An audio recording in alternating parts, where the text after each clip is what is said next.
7.5 მაგნიტუდის მიწისძვრამ წყნარი ოკეანის ზოლში მდებარე დასახლებებსა და ქალაქებში მსუბუქი ნგრევა და ცუნამი გამოიწვია. იაპონიაში მიყენებულ ზარალს აფასებენ. ხელისუფლება მოსახლეობას განმეორებითი ბიძგების შესახებ აფრთხილებს.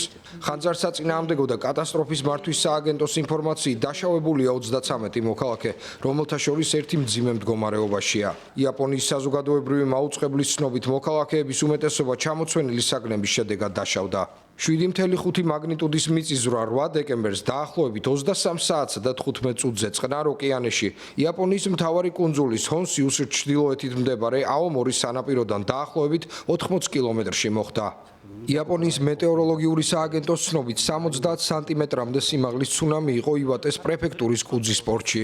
50 სანტიმეტრამდე სიმაღლის ტალღები აომორის სამხრეთ რეგიონის სხვა ადგილებსაც დაატყდა თავს.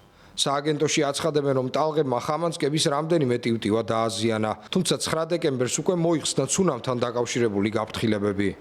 მთავრობაში აცხადებენ, რომ დაახლოებით 800 აბონენტს ელექტროენერგიის მიწოდება შეუწყდა.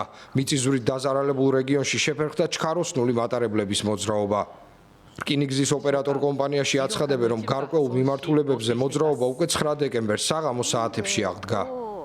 ამასთან ბირთვული საკითხების რეგულირების სამსახურმა განაცხადა, რომ აომორის როკასიოს ბირთვულ ობიექტზე გამოყენებული საწვავის გაგრილების აუზიდან დაახლოებით 450 ლიტრი წყალი დაიღوارა, თუმცა წყლის დონე ნორმის ნიშნულს არ გადასცდენია. შესაბამისად, უსაფრთხოებასთან დაკავშირებით შეშფოთების საფუძველი არ არსებობს. მათივე ცნობით, სხვა ატომურ ელექტროსადგურებსა და საწვავის შესანახ ობიექტებზე რაიმე დარღვევა და დაზიანება არ გამოვლენილა.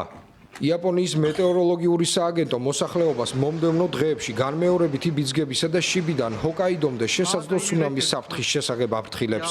სააგენტო მოუწოდა რეგიონის 182 მუნიციპალიტეტის მცხოვრებლებს, რომ მომდევნო კვირაში მზად იყვნენ საგანგებო სიტუაციებისთვის. თუმცა დაზიანა, რომ ეს გაფრთხილება არ ნიშნავს მასშტაბური მიწისძვრის პროგნოზს. 9 დეკემბერს მიწისძვრა სანაპირო რეგიონის ჩრდილოეთით დაახლოებით იმ ადგილას მოხდა, სადაც 2011 წელს 9 მაგნიტუდის სიმძლავრის მიწისძვრამ და ცუნამმა თითქმის 20,000 ადამიანი იმსხვროპლა და ფუკუშიმის ატომური ელექტროსადგური გაანადგურა.